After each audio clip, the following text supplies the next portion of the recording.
It's great to see you all here today on a Friday night, right before reading week. I'm very glad to see you here, as excited as I am to have Lise Versterlund with us today. My name is Almudena, Sevilla, and I'm a professor at LSE. I am also the director of the Women in the Social and Public Policy Research Hub. And I'm here to welcome you all and to introduce Lise today. Lise is an experimental economist, behavioral economist. She's done a lot of great work, and I'm not going to spoil anything. I'm going to let her talk about her work. Published in top journals in the discipline in economics. And, you know, when we say that people have published in top journals, you know, we sort of understand that these are very important people. But what I want to say today is how I believe that Lise's work has influenced the field, because I think there is a before and after her work. And certainly it is for me, and I think my reading from the literature also suggests that is the case. So what Lise's work has shown us is to look at gender inequalities in the workplace from a different perspective. So she's, her work has shown that men and women behave differently, and sometimes women do not do what seems to be the best thing for their careers. And her work has shown that this is not because there is something irrational about women, but actually the rules of the game are different for women. So actually, when you understand those rules, women are actually quite rational. They're just doing the best that they can within those rules of the game. And I think when I saw this book, I thought, what can I learn? You know, now I am a professor. Why? But because I am such a fan of her work, I was very, very curious as to what this book was about. And when I read it in the first chapter, it just changed my life. But, you know, regardless of my life and how I approach my career now, I think the really powerful message from this book is that we can actually change the rules of the game. So it empowers us to do the best that we can, and it empowers us to actually influence those rules of the game, so that then we are all playing on a level playing field. So this is Lise's work for me, and I hope it will be for you as well. So this is actually what we do in the Social and Public Policy Research Hub here at LSE. We want to make a change with the research that we do, and it is simply great to have her here today. Thank you so much.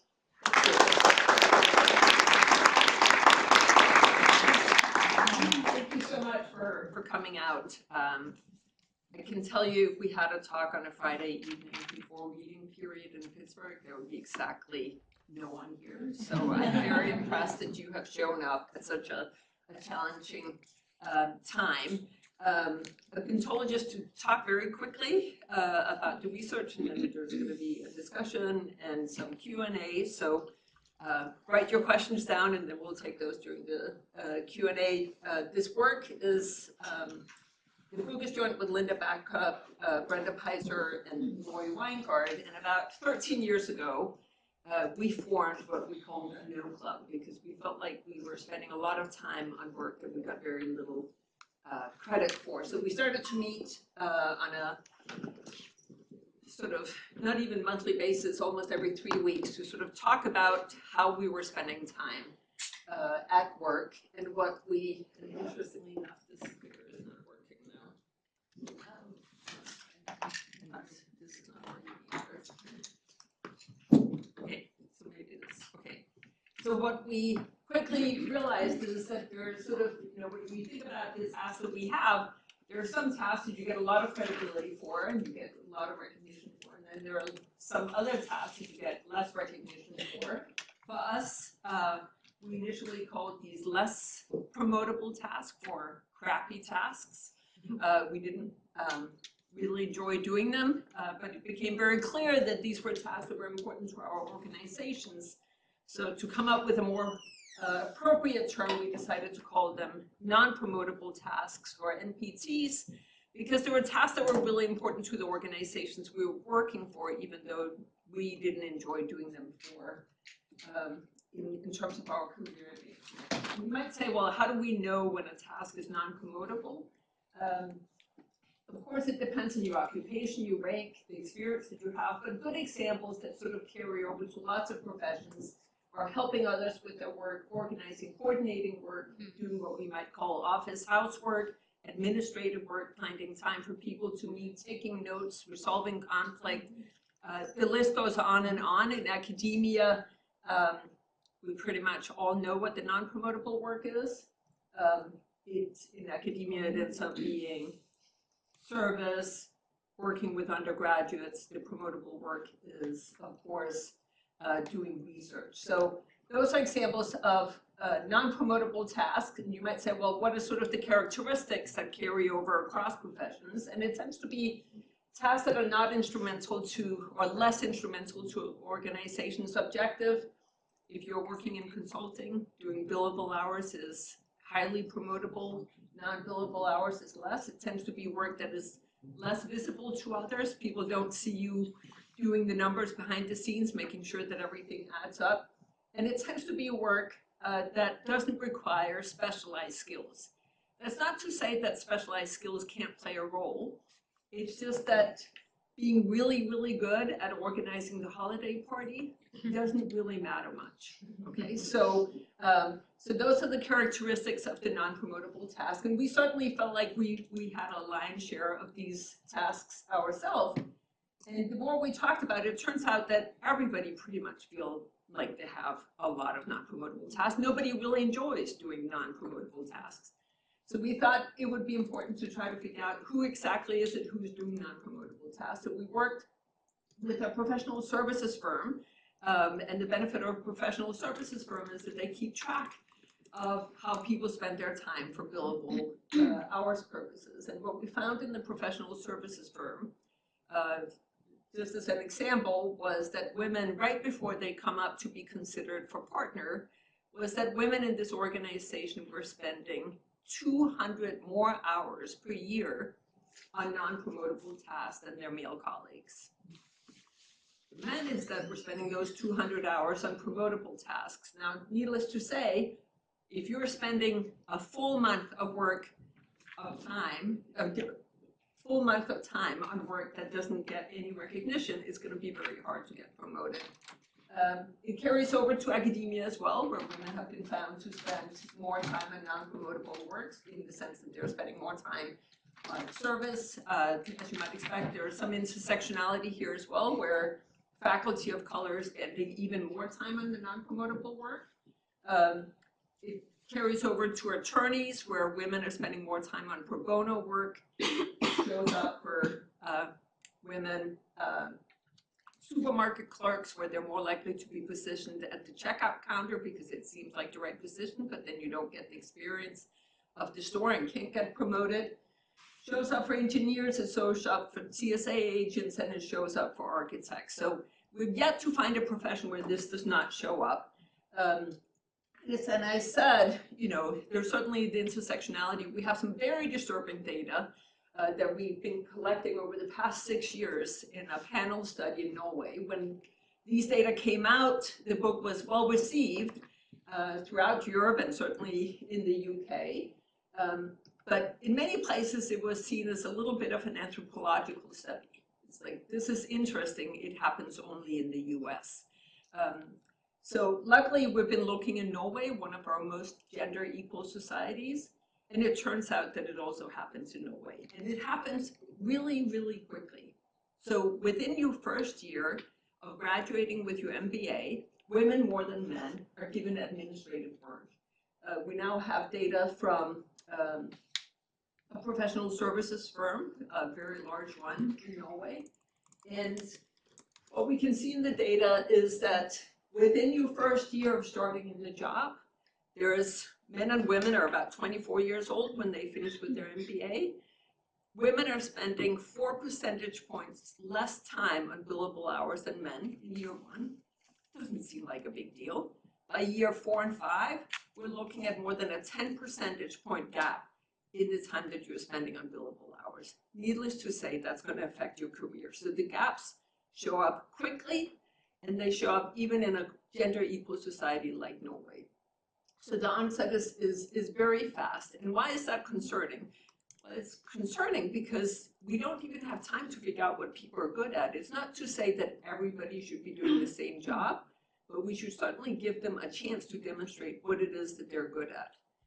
Now, one of the challenges when we look at these things is, we see these gaps, but why are they showing up? Maybe it is just that women get advanced degrees, but they really prefer to do administrative work instead. We can't say. So we wanted to try to figure out what is it that contributes to these gaps? What is it that contributes to these gendered work assignments that we end up seeing? So we ran some experiments. Part of what we wanted to understand is who is it who ends up, sometimes you get a task assigned, but some of the tasks I took on were tasks where I volunteered for them. One of the areas where I would often volunteer would be going to promotion and tenure committee meetings at the dean's office. The dean comes in, says, who wants to chair the committee? It sounds like a very fancy title. Chairing the committee means you get to take notes and write a report afterwards. So not surprisingly, nobody wants to chair the committee. So we wanted to study this in the lab. So we set up an experiment where we paired people in groups of 3, and we said, your little group of 3 has 2 minutes to decide whether or not to click a button on a computer. If nobody clicks the button, each of you are going to get $1. If you click the button, you get $1.25, and the 2 other members of your group are going to get $2. So someone should just click the button. It's just you would much rather have someone else click this button. Okay? So that's the experiment we play. We bring participants in, there are men and women in the room. They get to do this 10 times. Each time they're in a new group, they don't know who they're with. And what we see in that very simple experiment, everybody is anonymous. What we see in that experiment, remember they do it 10 times. So if we just sort of took turns and everything was equal, we should see people volunteering 3 1/3 time. And that is what we see for women. Women volunteer 3 1/3 time. Men don't. So men volunteer about 50%, or women volunteer about 50% more than the men. Now we could say, well, why is this happening? It's very similar to it represents what we're also seeing in the real world, but could it be because women and men somehow differ in their skills? And I can assure you that that is not what is driving this. Men and women, we've tested this, are equally good at clicking buttons on the computer. It's not a skill differential that's driving this. But it could be that there are differences in preferences. It could be that women somehow are more altruistic, more concerned about the group getting to the good outcome. So let's try to test that. So the way that we tested that was we said, okay, well, we started out with men and women. What would happen if we only got men to show up? So we ran the experiment where only men showed up to the experiment. And we compared that to what would happen if we only had women show up. Now, if this female population somehow are more altruistic, I should see the female population volunteering more than the less altruistic male population. That's what we have to find if it's coming from preferences. So let's see what happens if we run this experiment. This is what happened if we had mixed gender. As I said before, women are volunteering about 50% more than men. Now let's look at what happens to the men if I take the women out of the group. So they start off volunteering a little bit more than 2. And if I take the women out of the group, it turns out that the men did know how to click the button. They didn't know how to do it while the women were in the group. And similarly, for the women, once I take the men out of the group, they stop volunteering as much as they were before. So all female, all male, and mixed gender groups all volunteer at the same rate. But that is inconsistent with this notion that this is coming from women being more altruistic. Rather, what it's coming from is this collective expectation we have when we have to play these coordination games. We look around the room and we're trying to figure out who is it who should be volunteering. And it seems natural in a mixed gender setting that the women are the ones who would be volunteering. And if everybody is expecting women to volunteer, lo and behold, then it's in their interest to volunteer. We see the same thing in a follow-up experiment where we said, well, sometimes you don't fully volunteer, sometimes you can be voluntold, where someone comes in and say, hey, Sue, why don't you take on the holiday party? And suddenly you become very focal, right? So in this experiment, people see pictures of the people who are in the group, and they get to send a message at the beginning before we play the 2-minute round to say, hey, could you please be the one clicking the button? And consistent with us, and the manager is incentivized to get somebody to click. So they get $2. If somebody will click, they get $1 if nobody clicks. So what happens there is that indeed women are asked more than men. They're asked 44% more than men. And they're asked more by both male and female managers. So both male and female managers at exactly the same rate ask women more. Now, of course, we could wonder, is it really a good idea to ask women over and over and over? Surely that's going to backfire. Turns out it does not, because women say yes 50% more often than men. So we get this very unfortunate cycle where the women are asked more, say yes more, and volunteer more. And it's all in our setting coming back to these expectations. Now you might say, why is it so important to show that expectations are driving this? It's important in terms of what we can do about it and whether or not we should be doing something about it. Because nobody wants to allocate work based on who's least reluctant to do the work. We should be allocating work based on the comparative advantage that we have on doing the work. So when we start talking about what are the costs of these gendered assignments, distributing work based on the expectation, we all know that we are boundedly rational individuals. We make mistakes, we fall into these expectations. It suggests that from the organizational perspective, we're going to fail to fully utilize our workforce. If I have young men and women coming into my place of employment and I immediately end up giving them different work, I will never get to see what it is that they're good at.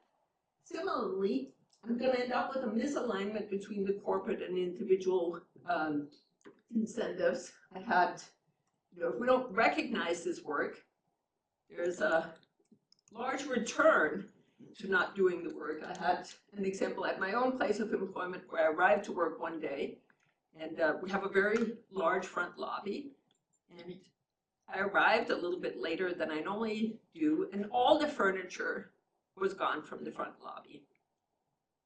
And I went to one of my colleagues to ask whether or not they had placed a call to ask about the suddenly missing furniture. And to my surprise, they had not noticed that the furniture was missing from the lobby. So that's one of the things that results from us not recognizing this work is that there are very large returns to relying on what you might classify as strategic incompetence. So if you don't see it, you don't have to deal with it. Another colleague of mine informed me that he had noticed that all the furniture was missing, but it was not his job to look after missing furniture in the front lobby. To which I could only say, it actually turns out that it's nobody's job. And that's how it is in every single place of employment. No one has in their contract, must look after missing furniture in the front lobby. So if we don't recognize these efforts, things are going to get lost, just like the furniture in the front lobby, which was sent to destruction. So substantial cost to nobody acting. But of course, the individual costs are very substantial too. I have a number of new experiments looking at what is it that happens if we give people sort of less productive tasks, more demanding tasks in the sense of the non-promotable work. And what happens in terms of advancement and promotion is that once you have the less productive task, your manager, who's incentivized to get large outputs, cannot unsee that one worker is more productive. Okay, so to those of you in economics, once you have a colleague who's published a paper in the AER, that colleague is forever going to be a genius, even if it was because they never did any service work and had more time to work on their research. So it is very, very hard once people have the non-promotable work to unsee their high productivity, okay? So they're going to get lower performance evaluations, they're going to get less likely to get promoted because the people who had the advantaged position are going to be forever seen as better. We can also see in terms of compensation that getting the even randomly assigned more productive task is going to give you higher pay. And if we open up the possibility for you to negotiate that pay, guess what happens? The people who are going to be successful negotiating are those who have the more productive task. So we keep talking about men being better negotiators, being more aggressive negotiators. If you have a more productive task, you have a much better bargaining position. And of course, you know, in terms of sort of how you feel about the work, we often describe the gender differences we get in the labor market as coming from women having children.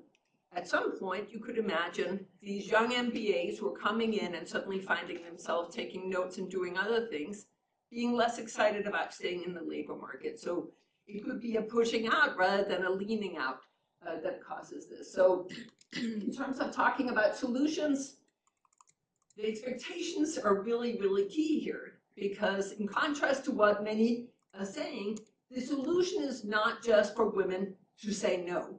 If women are faced with the expectation that they should be saying yes, they're going to experience backlash if they start saying no. So it really comes down to changing the way that we distribute work within the organization. It's a question of fixing the organizations. And just to finish off with some of the solutions, number one is awareness. Just talking about non-promotable work so we are calling a spade and know what we're doing. We see a lot of women who are somehow getting tricked to spend time on the wrong task because they're told it will be good for them. Encouraging organizations to document whether or not there's a problem. None of the organizations I've worked with think that they have a problem until you look at the data and say, did you intend to have the women spend 10 percentage point less time on billable hours? And they don't. It's just that they don't look at how they're distributing the work. Changing how we are allocating work is key to improving this. This notion that we ask for volunteers and somehow get the right person to volunteer, it doesn't happen. The least empowered are those who are going to end up with the task. And oftentimes when we talk about changing organizations, it seems like such a big task. It's not hard to go from volunteering to taking turns. This is my dean. Instead of asking for volunteers at the promotion and tenure meetings, we've had this amazing invention. It's called a hat with names in it. It doesn't take a lot of creativity. So random assignment turn taking, instead of asking for volunteering, it's not that everything should be randomly assigned, but if you're asking for a volunteer, you should be willing to randomly assign. Pushing back and asking, why is it that we call this a manager? It's a manager because they're distributing work. This notion that people just organically will figure out how to distribute work, it doesn't happen. The manager is responsible for distributing work. So making them report on how, at least in the beginning when we get new employees, how they distribute work is critical. And of course, changing how we evaluate work. And we've been working with the Harvard Kennedy School, and in response, they have introduced a point system where people get points for the different committee assignments. And if they don't have enough points, it doesn't matter how many grants, how many publications they have, they cannot get a satisfactory performance review. So those are some of the solutions. You know, first step is awareness. I really hope at least using the word non-promotable task is something that you will start doing. Okay, thank you.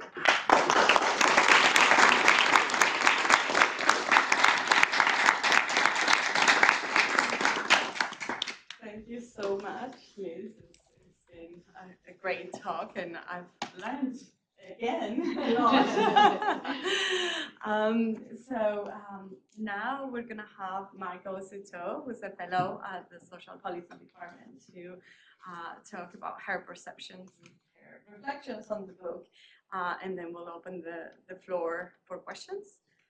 Sound right? Okay, Margaux. Yeah, thank you very much, Almudena, and thank you very much, Lise, for coming to LSE on a Friday evening and also spending the day with us and giving us personal advice for some of us in the Whisper group. It's been such a pleasure meeting you and such a pleasure hearing about your work. And when I was asked to review your book, I was really pleased because it's such an easy job because I really, really enjoyed the book. I really enjoyed the presentation, but the book is even better if you haven't read it. Not only is it well written, interesting, but it's also sometimes funny, just as your presentation was.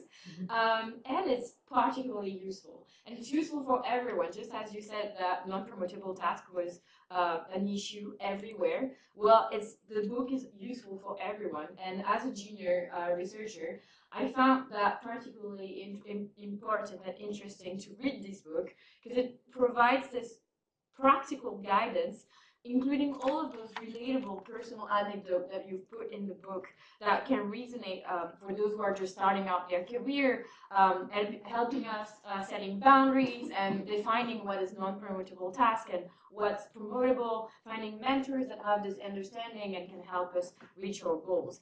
And I'll definitely make sure in the following of my career to prioritize, as you said, research, which is our main promotable task as researchers. And not only is it practical and at the individual level, but it also makes such a good job at showing the micro level consequence of non-promotable task that falls disproportionately on women, as you said, because it creates so much inequality, also at the organization level and therefore at the social level.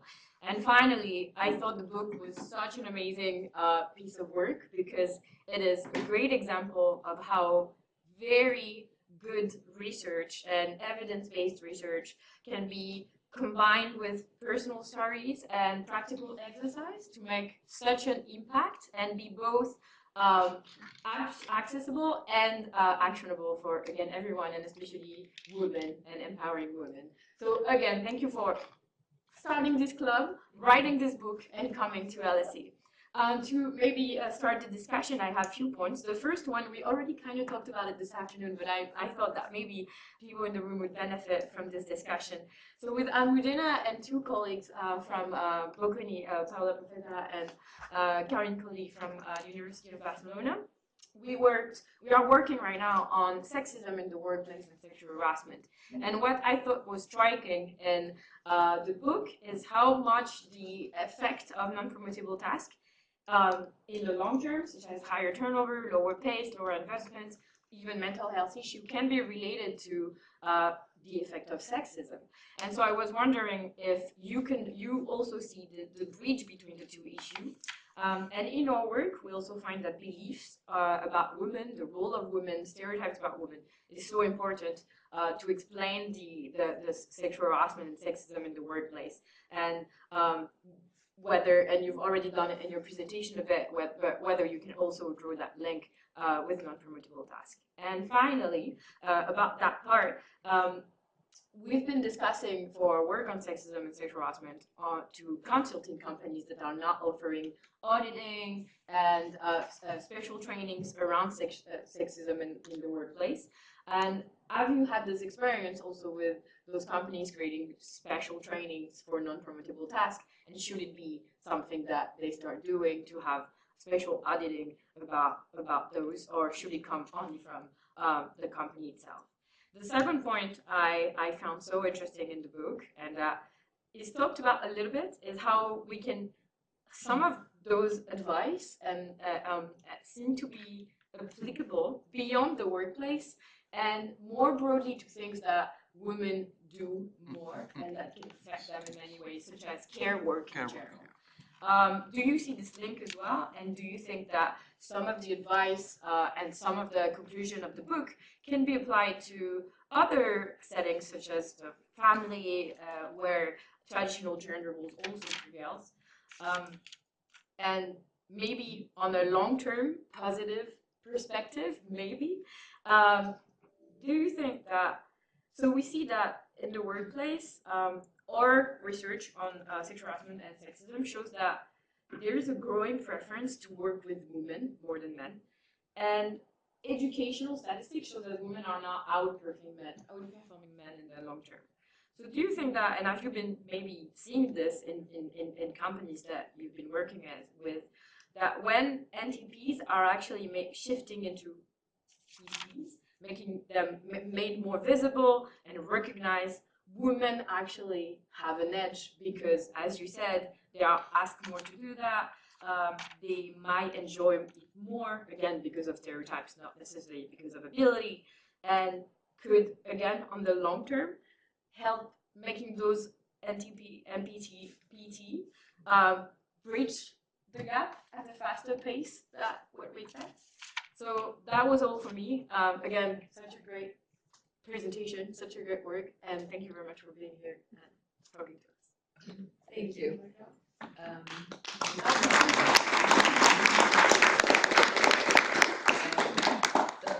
A lot of different points. I think the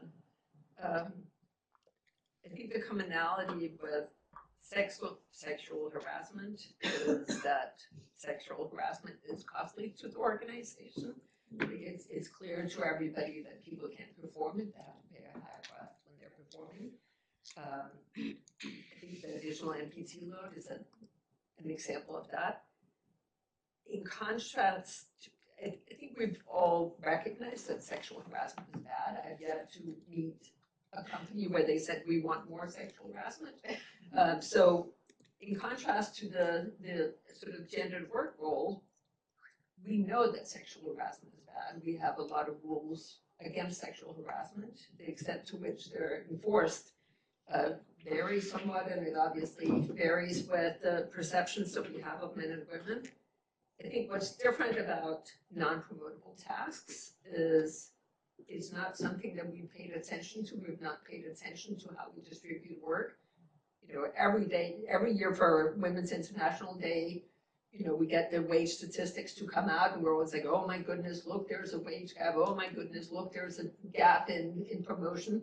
And then we close the book, and then we come back the next year. It was like, wow, it's still there. It's amazing. You know, I think what's exciting about the non-promotable work, or exciting and depressing, is that if we can equalize the distribution of work when employees first start, that equalization is going to contribute to these factors. So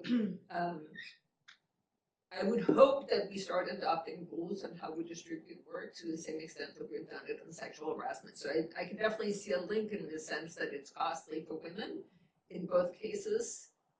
I think sexual harassment is understood to be costly to organizations as well. Our hope is that organizations will recognize that unequal distribution of work when employees first start is not in the organization's interest. So that was, I guess that was on the first comment. Your second comment on whether or not this is similar to care work.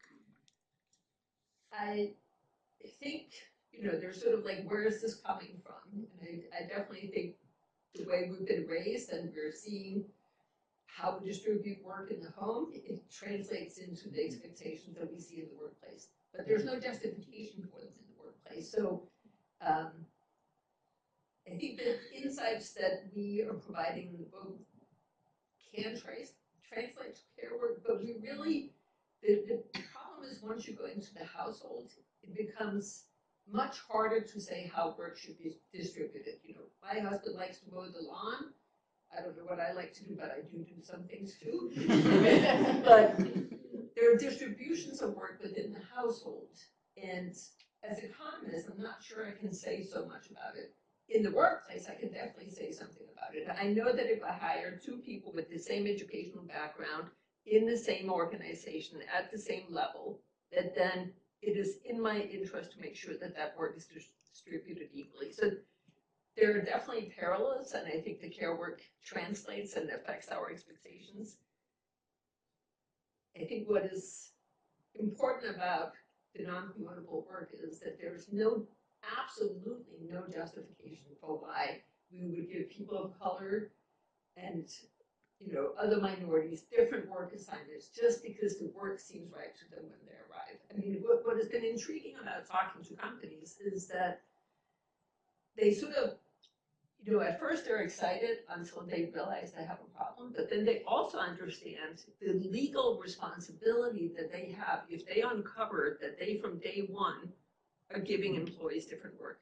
It's much worse than giving them different pay and giving them different promotions. If you from day one are giving people different work assignments because you look like the right person to do certain tasks, legally, that is very, very costly. So while organizations have been happy to have the initial conversation, they shut down a bit too quickly. Then your very last comment was on as we shift non-promotable tasks to promotables. Unfortunately, I don't think that's possible, and it comes back to the characteristics. A true non-promotable task is a task that other people can do. And what the market is going to reward is the work that not everybody else can do. It's the rare skills that get rewarded by the market. And while you might be the best holiday planner ever, the cost of getting a napkin not matching with the tablecloth is pretty low. Okay, and that's the problem with most non-promotable work. It's that most people can do an okay job.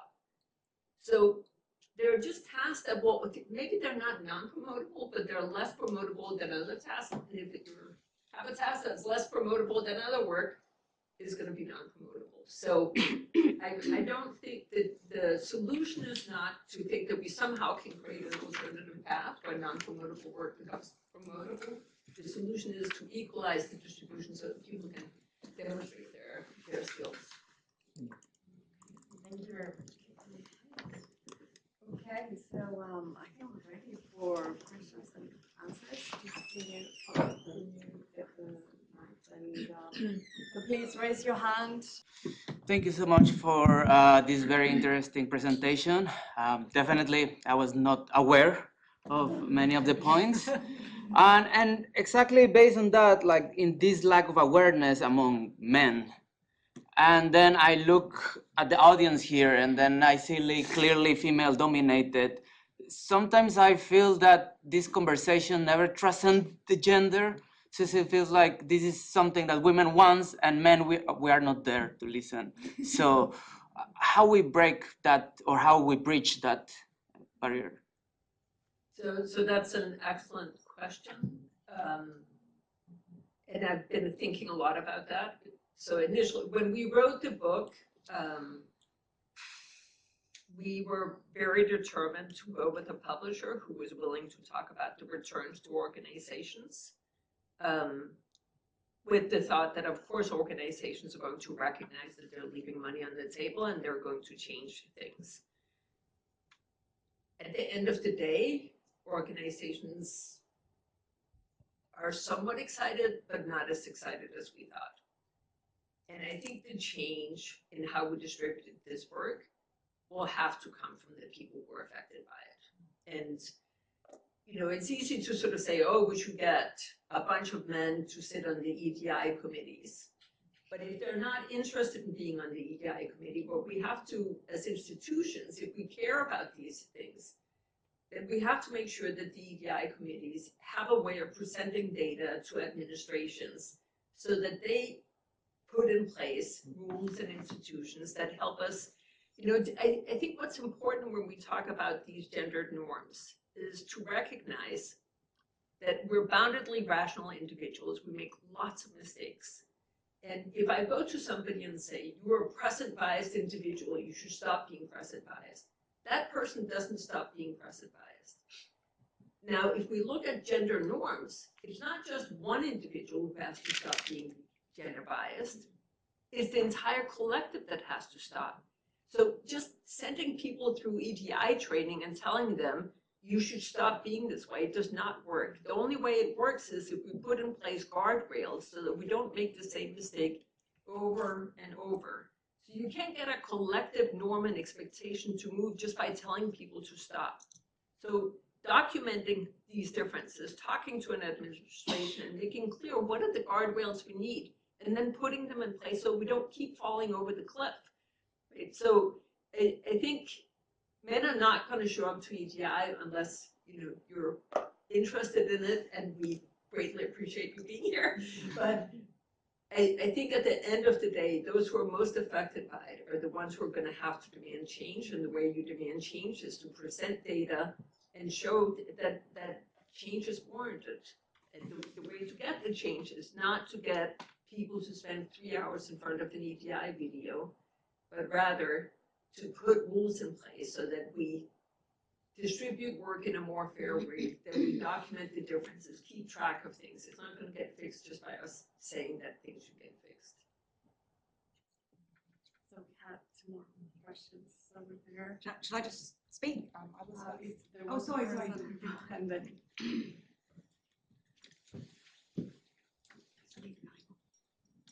Thank you. Thank you very much for your very interesting talk. And my name is Tochi Ike, and my question is, with all of the companies that you work with your research, I'm going to do it without the mic. It's easier. Thank you. How many of them would you say were willing to admit that they actually had a problem, like with how they distributed work along like racial and gendered lines? It's hard to say. There are clearly some that have an inkling to begin with that are very clear in saying, you're absolutely right. Our most prestigious clients are handled by white men, and it makes no sense that they're being handled by white men. We need to be improving that and are willing to change. And then there are others that think that this is a problem that other companies have.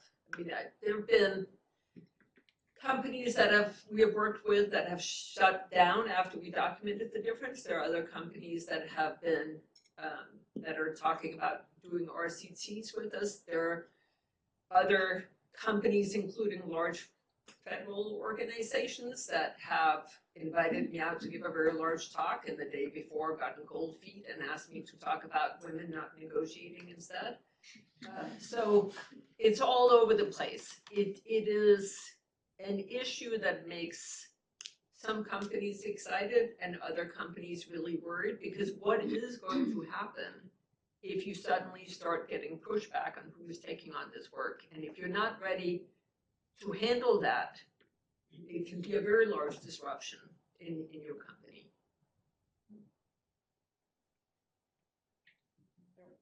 Another question there. Yeah, thank you very much for a very interesting talk, and I look forward to reading your book.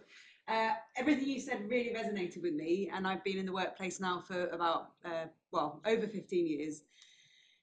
I guess the question I have is, I can see all this happening around me. I can understand, I can see dynamics, I can see women picking up the sort of non-promotable tasks, but what drives me often in picking up those tasks is that the sense that if I don't do it, nobody else will, and things are just gonna, nothing will happen, or the outcome will be less good. And I find it really difficult to do that.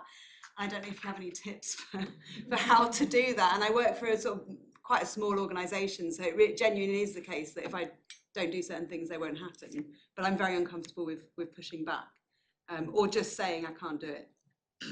So that's exactly where these expectations play such a critical role. And if you think about what it is that the expectations do, you can see why men and women end up behaving very differently. So just as an example, I was talking to a group of journalists who often work in teams, and every time they had a team project, there was one female who would coordinate everything, set up dates of deliveries, everything. And before they spoke to me, they had asked her, why are you the one who's doing all of this administrative stuff, whereas the rest of us are writing the articles, getting credit, but you're doing all this stuff behind the scenes? And she said, it's because I find it so stressful. And they came to me and they said, but so the reason why she's doing it is that she has this lower tolerance of stress. There's somehow, she has, can't hack it, whereas the rest of them are not so stressed.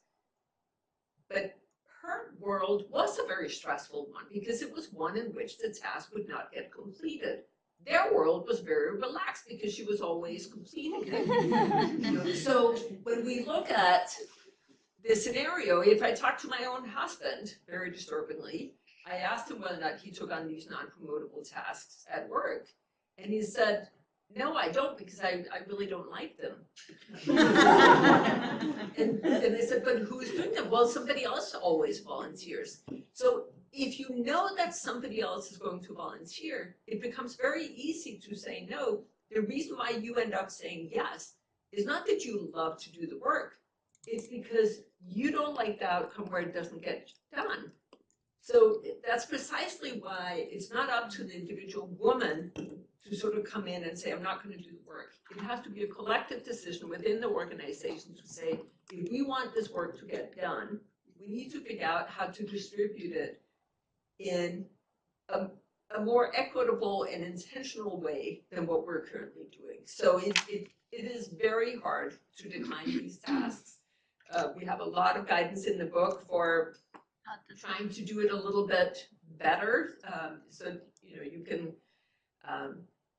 look at each one of these requests to do a task as more of a negotiation. If somebody asks you to do a really mediocre, non-promotable task, to try to negotiate up for a better non-promotable task. You know, I was asked to be on the department's website committee because they thought I had a good sense of color. I thought maybe having a PhD was more valuable in my job.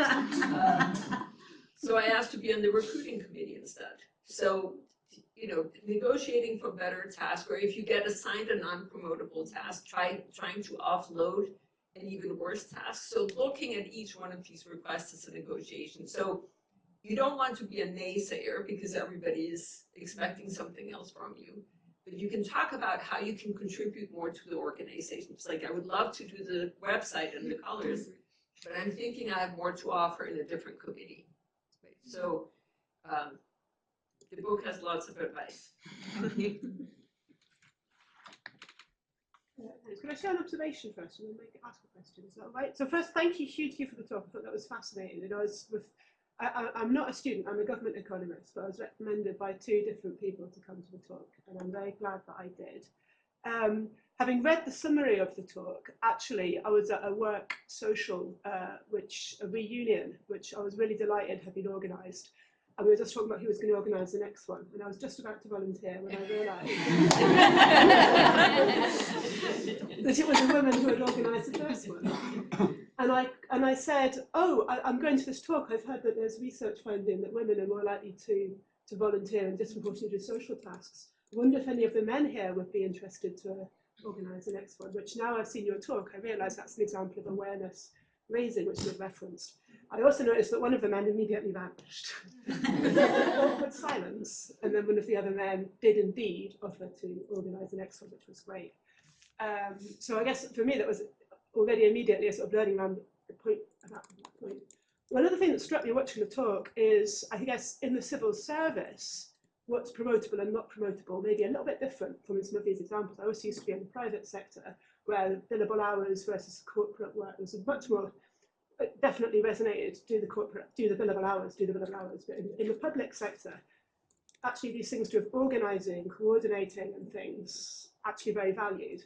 And I start to notice recently, and I'm interested now, I want to see the data, I didn't think to ask for data before, are women progressing now at a faster rate? Because when I look in my immediate surrounding, I've actually seen more women getting promoted than men. Could that be because some of these NPTs and other settings are more PTs, or the skills that you develop by doing them become more PTs in an organisation that's very much about like collaboration? And I guess, but then I also look at other corporate work streams where it's less just about organisation coordination, and I think women are doing that. Okay, all of these seem to be being led by women.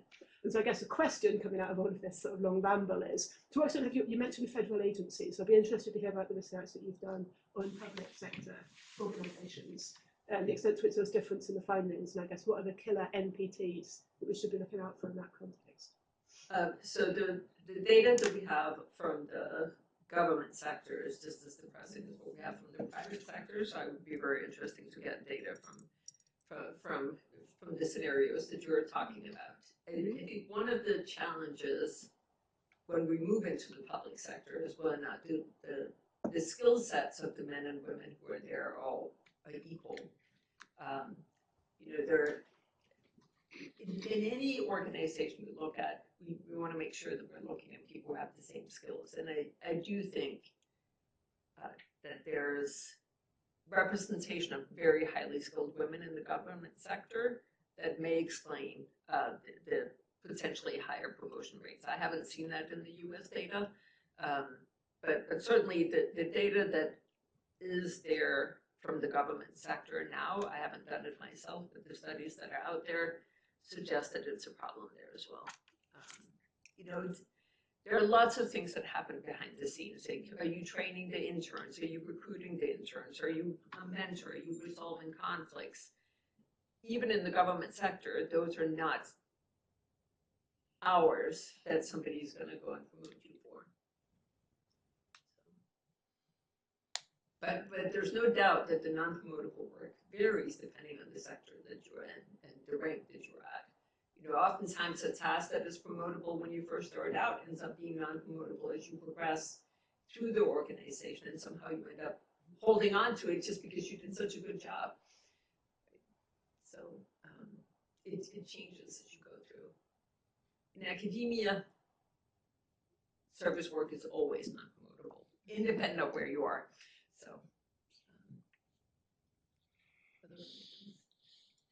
Thank you for the talk. It was really interesting. I was wondering, because I didn't read the book yet, I will for sure, but if you consider other intersectionalities with gender, if in the experiments that you mentioned when you were searching for the data, for example, if a woman was a migrant, or if a woman doesn't speak the language from the place that she's working with, or if a woman, like you know, intersectionalities.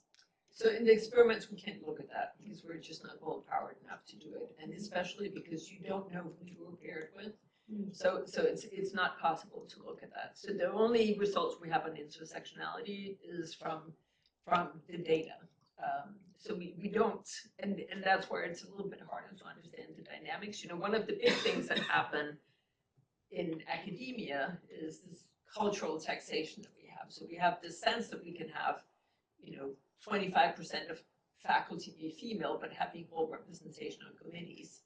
You know, we have this sense that we can have 5% of faculty be of color, but somehow they're going to show up at every single committee meeting and present like they're, you know, 30%. So thinking about, you know, some of these CGI initiatives that we have where we think we can just magically create more people even though they're not there.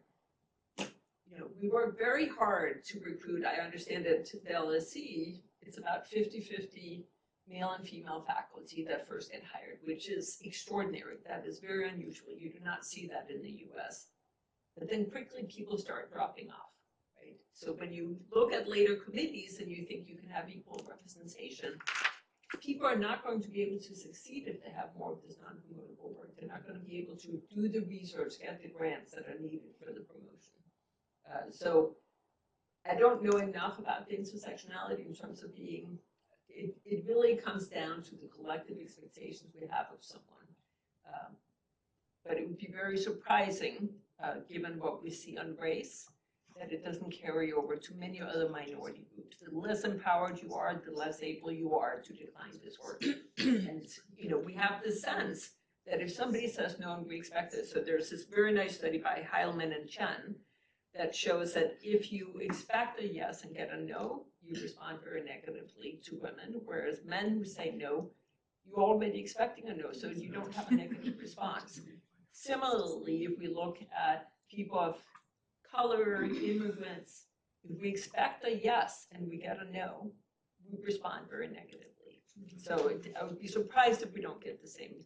Those who are least empowered are the people we expect to take on this work because we feel like they should be doing it. Yes, I wonder what is your opinion or what could be the role of women in higher positions? Talking about younger women, I sometimes find myself when I have like younger women in my area. I work in the public sector, and I tend to delegate the work that I don't want to do to younger women. It's like I now reflect that is probably not correct because I always think in a woman that for doing that job. So what do you think about the role of women in higher positions in changing the way that we delegate? You know? So I was chair of my own department.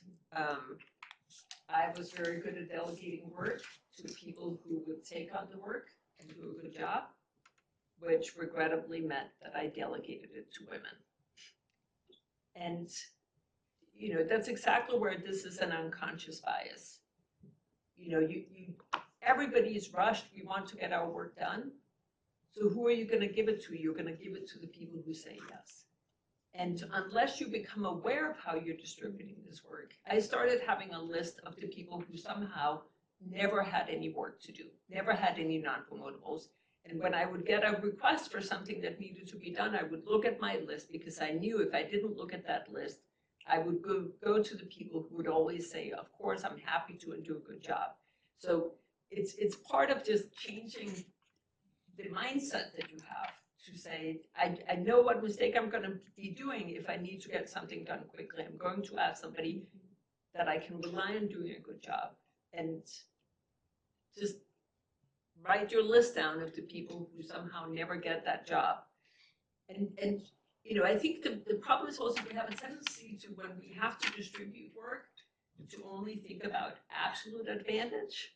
You know, she's so good at it, this is the job she should be doing. Usually do, no? But if she's really good at doing that job, maybe she's even better at doing another job. So what is the comparative advantage? What is the cost of putting her on a non-promotable task? Maybe she would be able to do a much better job with a high-powered client. And you know, one of the things that we're seeing on the negotiation side is, once you have the promotable work, you have an amazing bargaining position vis-a-vis your employer. Like you can negotiate for higher pay, promotion, everything, because your manager thinks you're amazing, and you have this relationship with the client that they want to protect. So making sure that you distribute work in an intentional way is important.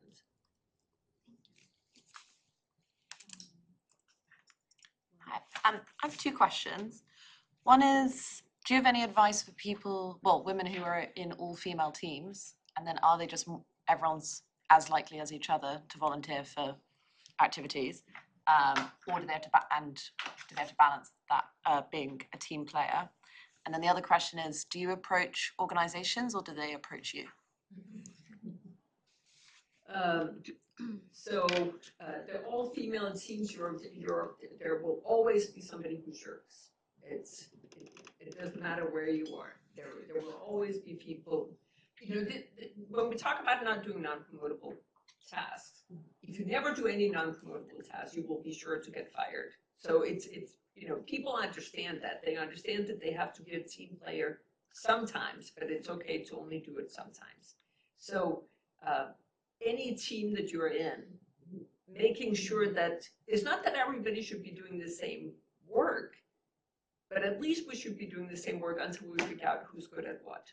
So even within the female teams, you're going to see, unless the work is distributed intentionally, those who are least empowered in those teams are the ones who are going to be doing the non-promotable work. And then your second question was, in organizations, it varies. Some approach us, sometimes it's that we have a lead and a connection. The data that we got from Norway, which is super exciting, was a lead, but then we're working with them and talking about their data. Then it really varies. A lot of them, it's sort of like Women's International Day. You get lots of contacts from companies because it's like a jack in the box. You come in, we need somebody to talk about EDI. You come in, you give the talk, they close the lid, then they wait another year, and then you come back in. So those are not the companies that after a while, you realize that that's your goal.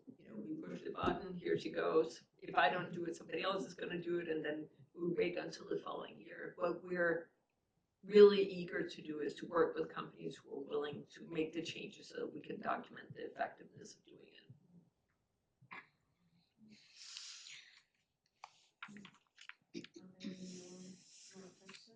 How would you rate success?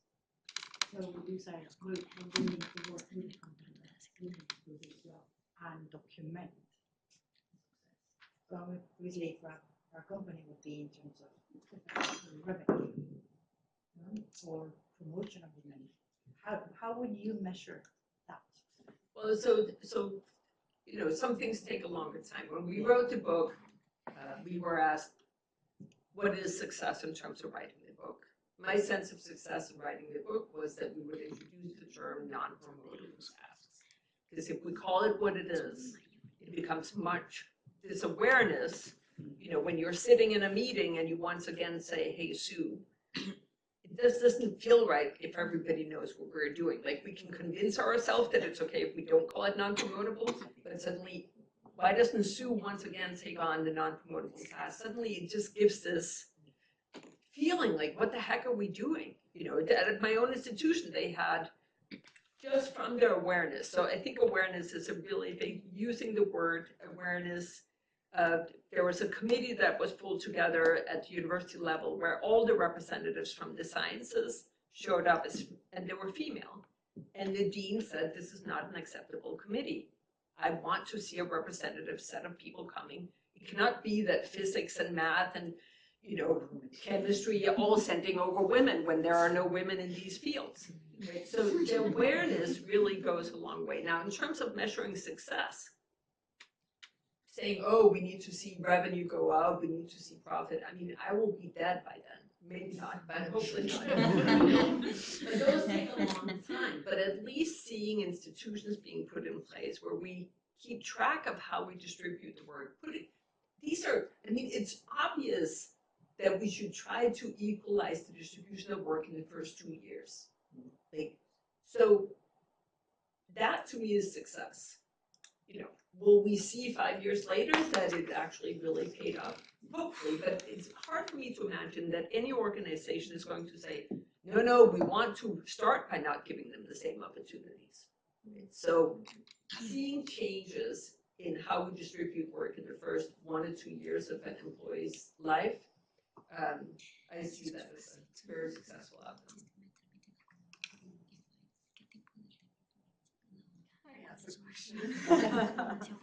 So you know, when we present work around sexism and things like that, economists in particular tell me that, you know, everything's all right with the workplace, that what happens to women is that we have children. And when we have children, we do a lot at home, and that's why we cannot put as many hours at work. And I always wondered, of course we do a lot of stuff at home, but maybe because we're being given a lot of things that are not promotable at work. So I'm just wondering whether you have looked at pregnancy, having kids, and changes in the non-promotable work. So that's a very interesting question, and that's part of what we were trying to do with this panel study from Norway. Is precisely, so what we're doing is that we're studying year 1 of their MBA, year 2 of their MBA, and then the same sort of labor market. And what we have, I mean, of course, being Norway, we pretty much know everything, you know, hair color, what I used to be blonde and not blonde. No, we don't have that, but it's pretty darn close. But what we're looking at is when they're expecting to have children. And what we want to try to understand is, do you change when you have children? Is it influenced by the work experience that you have? Because right now, you're absolutely right. The perception is indeed that there are no gender differences in the labor market. The thing that happens is that women have children and things go really.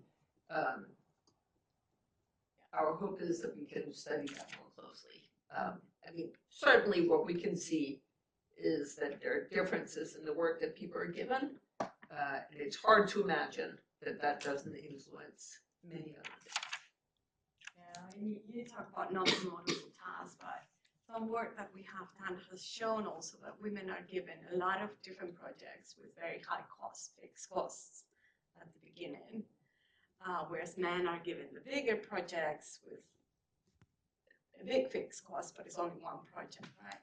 So women are spreading themselves, do things, even with the promotable tasks. Is it something that come across in your studies? Well, as I mean, fortunately, there are a lot of projects now looking at work distributions. I think some of the informative work is the work that looks at the stores that managers are given when they first take over a store. The men are more likely to get large stores in very popular areas with lots of customers. Women are given smaller stores. Doesn't matter how creative you are if you have a really small store. Like you will never make the same amount of money. Asset managers, women, and asset managers of color are given accounts that are much worse when they start out. Like you can never recover from that. Right? So and there's a new study in Germany where they look at the likelihood that you become lead on a project and that influences your future career. So they're thinking about how we distribute the work and the opportunities that we give to people before we know what your talents are should be cause for pause.